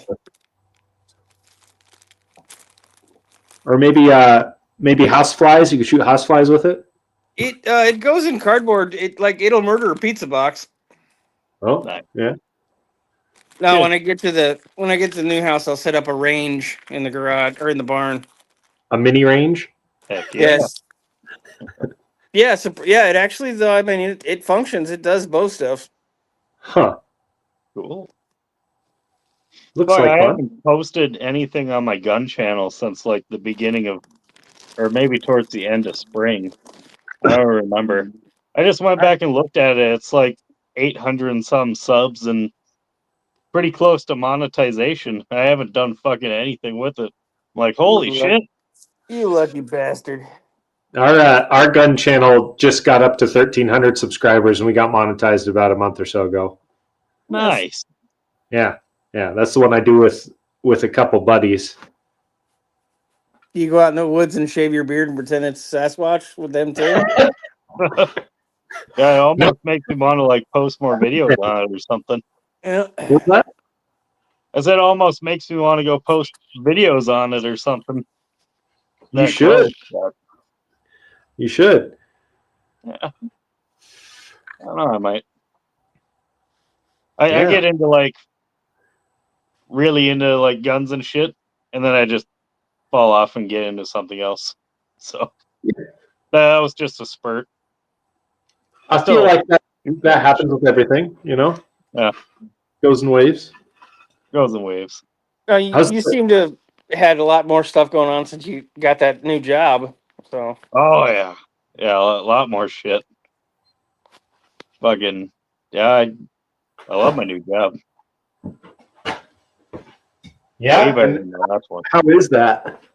What's that? How is that? How's the new mechanicing job? Oh, it's fucking amazing. Yeah. Fucking, I get to work on cool shit. I worked on a fucking DeLorean, 69 Charger. Fucking working on FedEx trucks. Pulled a FedEx truck out of the ditch with my F-150. Oh, your jelly bean? Yeah. Fucking jelly bean. Hey. Growing on me. Speaking of, this guy, Smitty1911, he's the guy that I do the gun videos with. Nice. Hi, Ian. Nice. What's up? He's streaming from work because he's at work right now. Nice. Yeah, fuck, I got a front bumper roll bar thing over there. Got a winch over there I'm going to put on it. Yeah. I'm going to put the wheels do look good. I will say the wheels look good. Yeah, it'll look good. Well, fucking wheels, tires, and stance is like 90% of the look of a vehicle. Like, you seen the picture I sent on Discord, didn't you? The before and after when I put the wheels on it. Like the paint looks different. What did you do? From photo to photo, the paint looks completely different. Because lighting. Different, lighting. Just lighting. It looked like a fucking grandpa mobile before I ripped the front end off it and put the bigger wheels on it. Now it actually looks halfway decent. I don't know, man. I think you're just kind of trying to put lipstick on a pig. It's still a V6, dude. You're gonna kind of regret that one. Hey, that V6 pulled a FedEx truck out of the ditch. The saving grace is you have a 5-speed. If you didn't, oh my god, you'd hate your life. That's true. The 5-speed. I wasn't going to buy something with a manual. I didn't care what the truck was as long as it was manual. $1,600 for that thing. Okay, that's a pretty good deal. Pretty good deal. 4-wheel drive, manual pickup truck for $1,600 is a pretty good deal. Yep, that's what I figured. Yeah, you couldn't. Anything around here that's 4-wheel drive and runs is at least like $2,000 or 2,500 for something all beat up. So Yeah. Yeah, $2,000 right now get you a rotted frame 4x4, and people think it's still good. It's only half rotted. Oh, yeah, no, the frame's perfect on it. I mean, it's got Minnesota rust on the box and shit, but Yeah. fucking who cares? It's a truck. yeah, I mean, as long as you don't fall through it. Oh no, the floors are fine. Just Good. the bed just has a little decay in the corners and just a couple of holes through the, not big holes like pinholes through the actual bed itself. But the Yeah, cab is fine. Couple license plates, you'll be fine. Oh yeah. Yeah. Yeah. Yeah. License plates and rivets. Yeah. I replaced the hitch on it because the old one was like this after I towed that trailer with it. I remember seeing that picture. Oh yeah. Hey, it fucking made it though. You can't say it didn't make it. How far did you tow it? Like 10 feet? No, we towed it back. I towed it back to the shop. Fucking, we picked it up new. Man, I don't know if that makes you more manly or if that's just not smart. I don't know. It was A little fine. bit of It had both. the safety chains on it. You would have made it all the way to the scene of the crash, no matter what. So I never crashed though. A 24-foot deck over triple axle trailer. Didn't even know it was behind me. The hitch knew it, but I didn't. I was gonna say. I worked for Ford as a mechanic, and we traveled to Florida. They have a proving grounds down there, and that makes me think there was a guy that came up with an extended cab, long bed, like '96 Dodge Cummins, and he put a semi trailer on that bitch and towed it out of there. Oh yeah. How? You want to talk about? We're all just like, the fuck is this? Because it's almost like it was completely cartoony. Like if it could have slammed and skidded, it would have. But he just pulled it out of the proving grounds, and everybody's like, okay. Oh man, ratings are bullshit. It's all about what it will and won't do. Yeah, but there's a line, Dan. There's like there's a line where it's just like no. Well, okay, I don't know. I think Dan is on that. I'm always on the greener side of that line. Dan is on to something. I had one of those little. It was a '93 Ford Ranger, 2-wheel drive, little itty bitty pickup truck, and I went to rebuild our driveway, and I went and got a load of gravel. And the guy comes up and he puts a little bit of gravel in the bed, and I was like, "No, come on, I need more." And he puts a little bit more. I'm like, "No, come on," and he fills the bed, and the whole truck is squatting. And I was like, "Yeah, that's good." And the guy's looking at me like I'm crazy, and I pulled onto the scale, and it was like almost exactly a ton. And of course, it's definitely not rated for that much. And my mud flaps scraped all the way home, but I did make it all the way home. Like only 3 blocks away, but still, I made it all the way home, and it survived. Oh, I get it. I had a little Toyota Benny truck, and I picked up a 700-pound sheet of steel and put it in the back of that and took it back to work. Yeah. It's doing the Carolina squat, as they call it. But it won't do. Ratings are bullshit. Well, there is a line where you're basically playing Russian roulette. Sooner or later, shit ain't gonna work. Well, that's with anything. Just driving down the road, you're playing Russian roulette with people. Yeah, well, and there's a point like with a ton of gravel in the back of that truck, I probably couldn't have gone any faster than 30 miles an hour or something, even if I tried. Yeah. As I get to learn every time it snows, people forget how to drive. It doesn't matter how fast you can go; it matters if you can stop. Yep. Or if you can navigate traffic well enough to not run into things when you can't stop. Well, I guess. I mean, unless you're like trying to go across a busy highway and you can't stop, and there's all these cars going like this.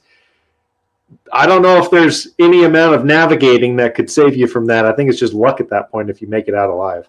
Yeah, pray and spray. Yeah. Now there was a guy next to me a couple years ago. We thought he was hot shit. There's like a foot of snow on the ground. He's going, and then there was an overpass, and the guardrails, and he couldn't maneuver, and he just basically, split the middle of his truck with the guardrail because he couldn't stop because he was going like 60 and a 40 in the snow.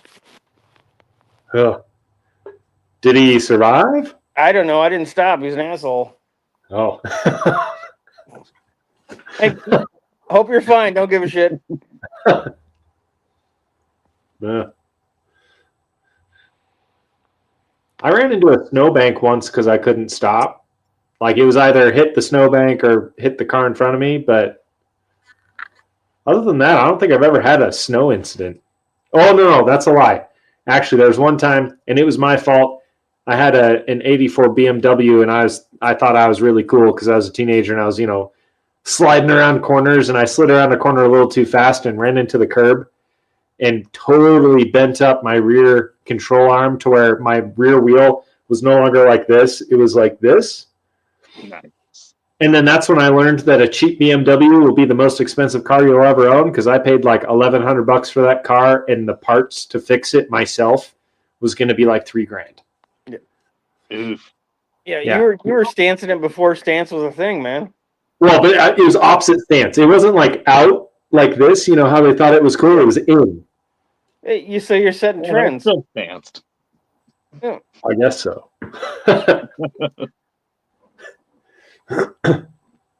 Yeah, we just fixed a Mazda like that. Fucking all wheels bent in. Replaced the whole back K member. Just everything. What happened? It got in some sort of accident, or? Oh yeah.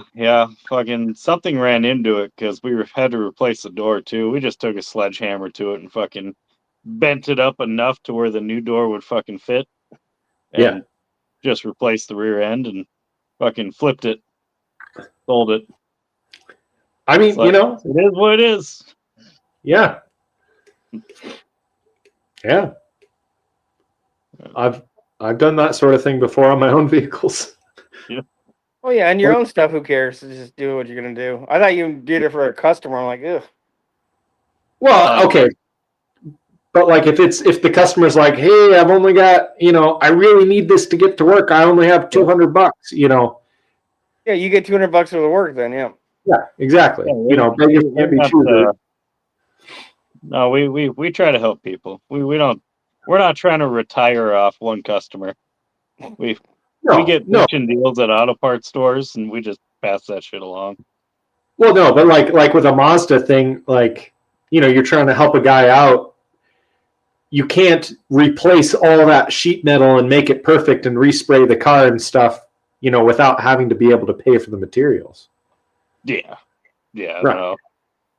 So, no. The car wouldn't have been worth that anyway. No. Yeah. So what's next for the Mustang, Dan? Just rebuilding the engine again. I mean, I haven't even torn it down yet. We plucked it out. It's just sitting at the shop and cars in the garage, and I haven't even looked at it. What did I miss? Something wrong with the motor you put in? It's never been happy ever since I put it in. So I pulled it out and gonna tear it apart and see what's going on. I remember you having trouble with it, but it's been so long. Oh yeah. I mean, I haven't had a chance to stay up with anybody's anything. Yeah, it's just never ran happy. It's just it would run, but not happy. Huh. I think it's something with the valve train. Well, I know it's something with the valve train. I don't know exactly what. Till I tear it apart, find out. Yeah, like something isn't sealing right, or I think it's my cheap Chinese roller lifters. Oh, or it could be. Well, no, I don't think it's my heads. I thought potentially maybe I was a tooth off on the timing chain, but I have no idea.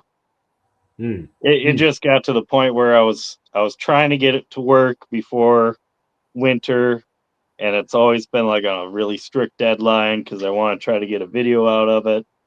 And then it just got to a point where it's like, you know what? I'm just pulling it out. Yeah, I'm not caring about videos and shit. I just gonna pull it out, rebuild it on my own time, and put it back in and make it work. Yeah. So I've been I haven't made a out video. recording. What was that? I said then I really haven't made a long video on my channel since. Yeah, it's been like 4 months or something. Yeah. Just been putting out shorts.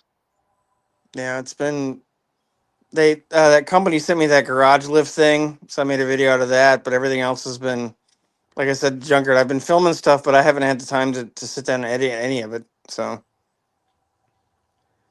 I've been neglecting filming. I've been working on. I have a Chevy I'm working on right now that I haven't released any videos of. I don't think, or I've released a couple shorts. You know, a little here and there stuff, but like basically rebuilt the engine in this Chevy and then got it all back together and found out the alternator was toast. And of course, it's transverse engine and the alternator's on the back, so I basically have to take everything off of the front of the engine again just to get this stupid alternator out. I have the replacement sitting over there on the floor, but it's been so cold. That's been my excuse, is it's been cold and the weather's been not good, so I haven't been out here working on it. Yeah. But I haven't filmed hardly any of that just because I don't know. It's like an extra hassle to film, Yeah. yeah, That's why I haven't filmed too many things at the shop. I could film all the. I mean, we just did a 2-inch lift kit on a 2023 Jeep Gladiator. I filmed that for the shop's channel, but I haven't filmed anything for mine really. Even though he's like, dude, film shit for your channel too. I'm like, yeah, but then that takes time, and I just want to get the thing done. Yeah. Jim said that he had a Camaro that hit the wall at 60 miles an hour. Got a black flag because it was smoking the right rear tire. Must have been in a race. Turn 3. Bent everything on the right side of the suspension. Oh yeah, Ian, we already talked about the floods. You must have missed it. We were talking about that earlier. Yeah, floods. Yeah, apparently there's a lot of floods other places in the United States too. I mean, we got major flooding, but I guess there's flooding in Washington and Oregon and stuff too. But We didn't flood, but we had several days that one day would be up to like 30 something and shit would melt, and then the next day would be like negative something, and then Yeah. it all freeze. So we have like ice this thick out on the roads.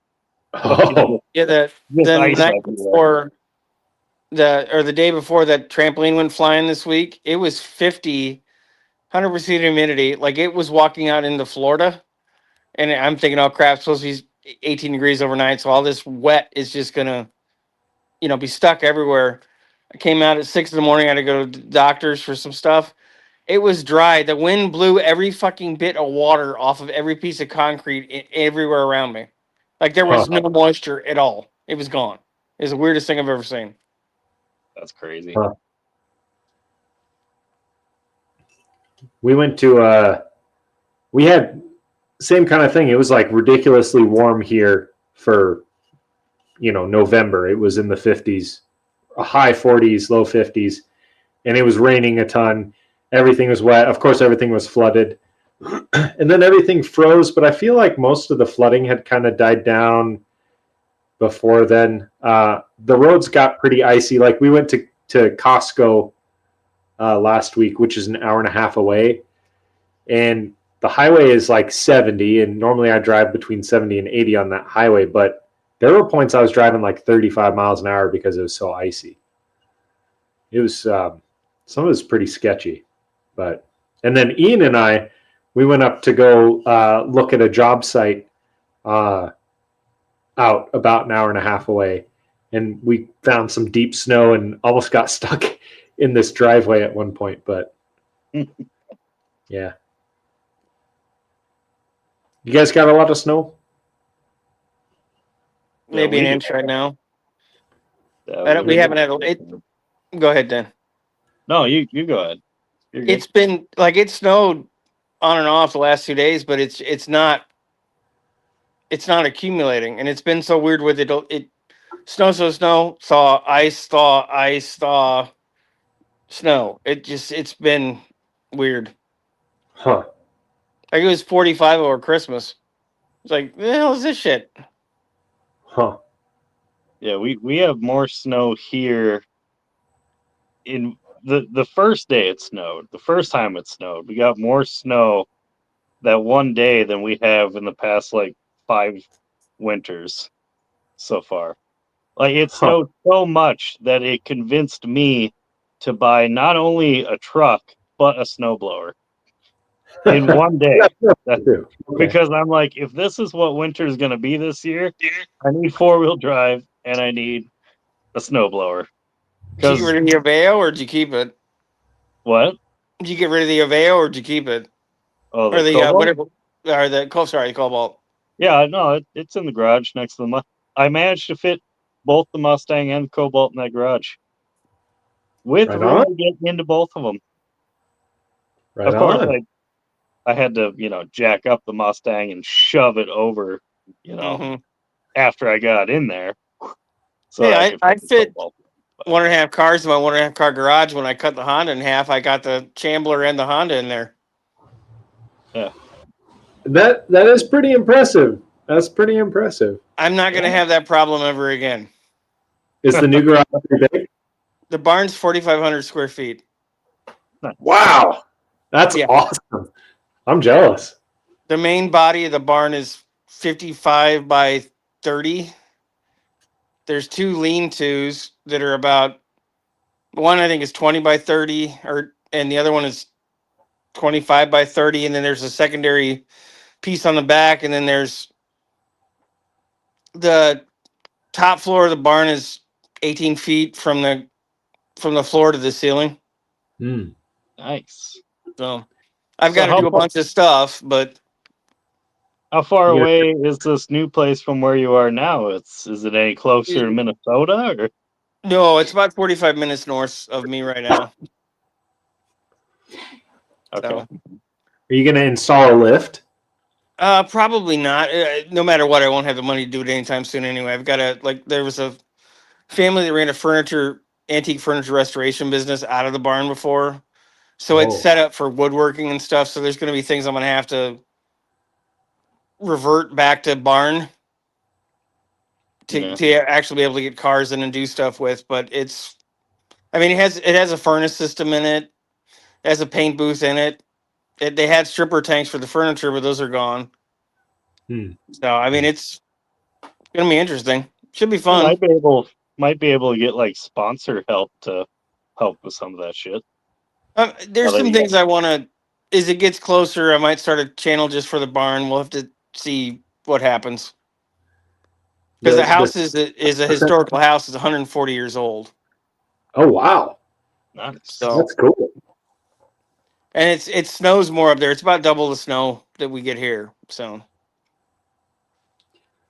you need a plow for the Chambler. Yeah. probably not. It'll be something, but no, I'm not going to put a plow on the Chambler. So what cars do you still have? You still have the Chambler, the Honchero. Yeah, right? I still have the Jeepster, which nobody's seen yet. That's going to be a ways away. But I sold the Comanche, I sold the Cherokee, I sold the VW. Because I had bills and things I had to pay, and this year's been a little not fun. So yeah. If you need parts for the Jeepster, there's one at the wrecking yard here locally. I might be able to get some parts for you. What year? I don't know. I think I sent you a photo a while ago. It was a couple years ago that I saw it out there. I'm assuming it's still out there because that guy, well, okay, I say I could probably get parts for you, but maybe not, actually, now that I think about it. That was the guy I went out there and I was looking for an intake manifold for my 300 that was in the plow truck.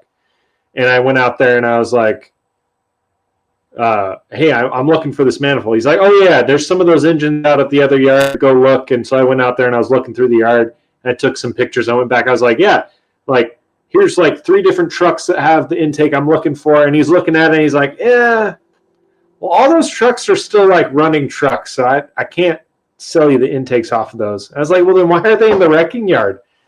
You know? Yeah. What other, you said that you had some out there. Those are the only ones I saw. So where are the ones that you're willing to sell, you know? I'm not going to buy a whole truck just for one intake. Yeah. If you're looking for parts, let me know, because I got an app that searches pretty much every junkyard in the country because they're all linked. This is not a normal Jeep. Well, yeah, but I can still search the part. Yeah, no, they'll like would need you to search 1980 Buick G-Wagon or G-Body parts. Yeah, that's fine. So it's I bought someone else's unfinished thing that's going to be something completely different, but I just have to, have the ability to get around to it. So I figured I would be done with the Honda by now, but that kind of didn't happen. So what's up with you buying other people's projects? Yeah. I'm like BASF. I don't make anything. I make it better. Yeah. How far are you on the Honchero? I don't even know where that project's at. I panic built the frame for it to make it to Autorama here in the end of February.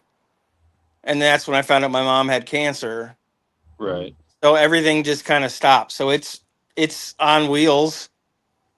The engine's sitting in it, but I have to redo a lot of it just because, I've never built a frame before. So there's things I want to change. I did some things just to get it on the wheels and get it to the show.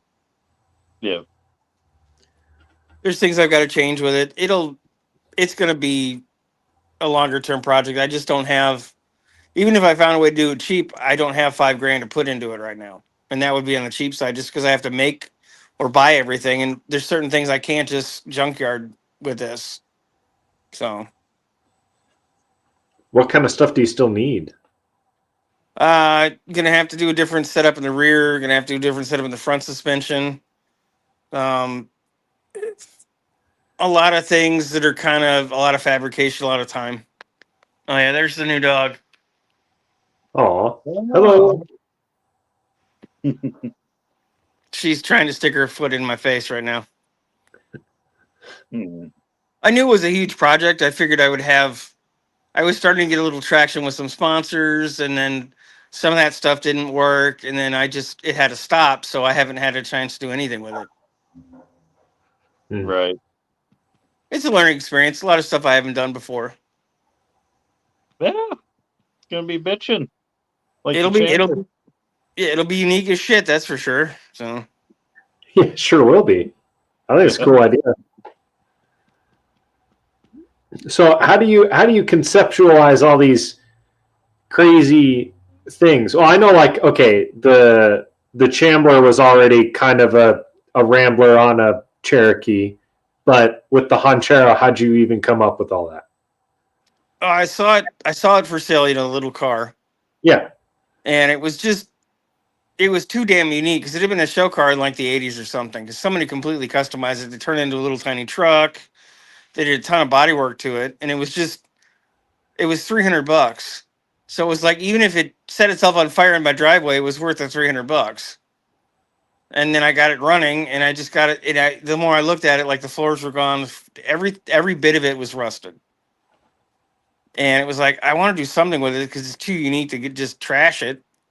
And I thought, I've always wanted to make like a rat rod kind of thing, and this is unique. See what we can do. Yeah.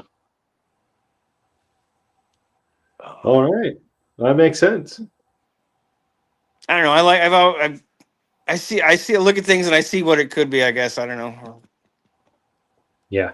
I'm not a fan of stock. I think it's cool, but it's not my thing. No. I know what you mean. I don't want to have. I like 65 Mustangs, but I don't want to have a factory restored 65 Mustang. What the fuck fun is that?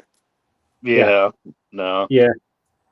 I'm kind of the same way. That's why I'm planning some fun stuff for my Mustang, but it's, kind of on the back burner, has been for the last 5 years.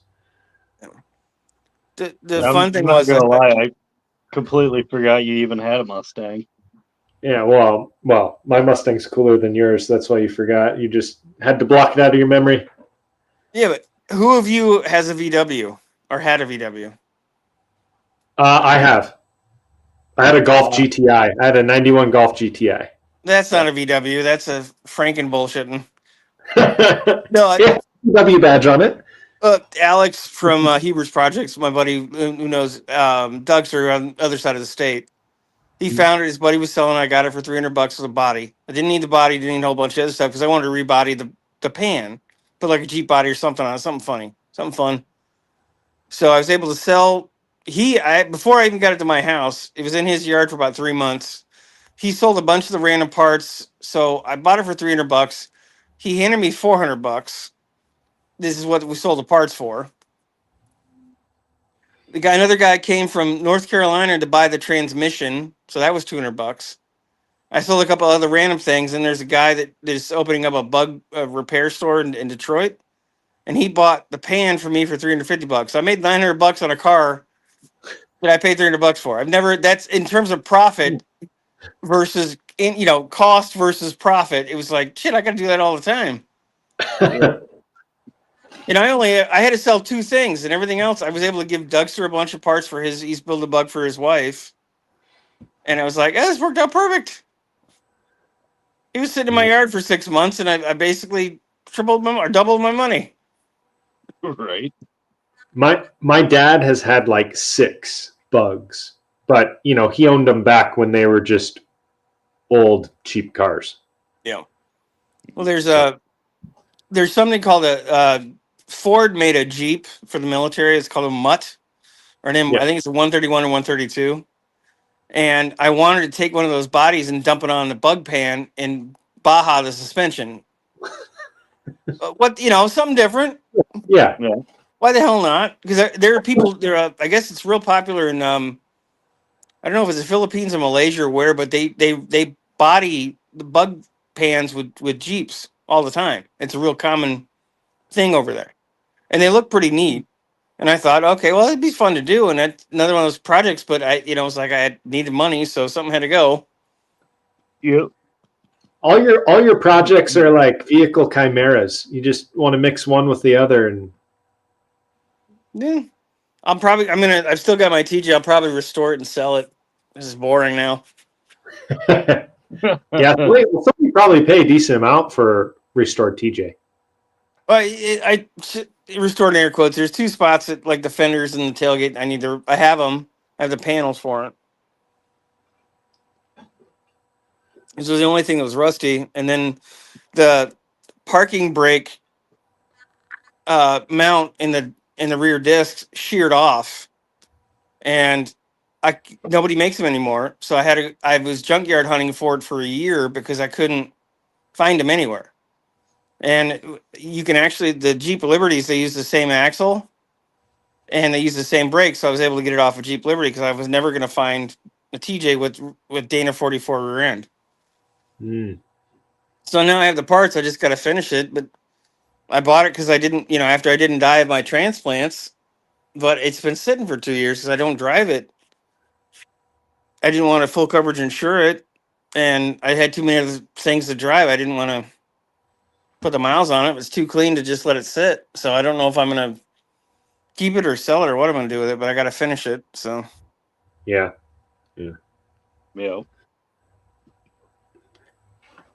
Well, gentlemen, I need to go to bed.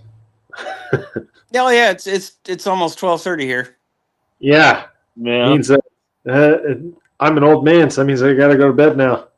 I'm still older than all you fucks, so. True. Yeah, that is true. That is true. Actually, I think if you count people in the chat, I think Jim is older than all of us. Yeah, but Jim didn't get his happy ass on the screen, so. Oh, that's true. That's true. Yeah, that's true too. All right. Well, thanks for hopping on, guys, but I got to cut it here. Yep. Thanks for hosting, man. Ready. See y'all later. Take it easy, everybody. High five from the dog.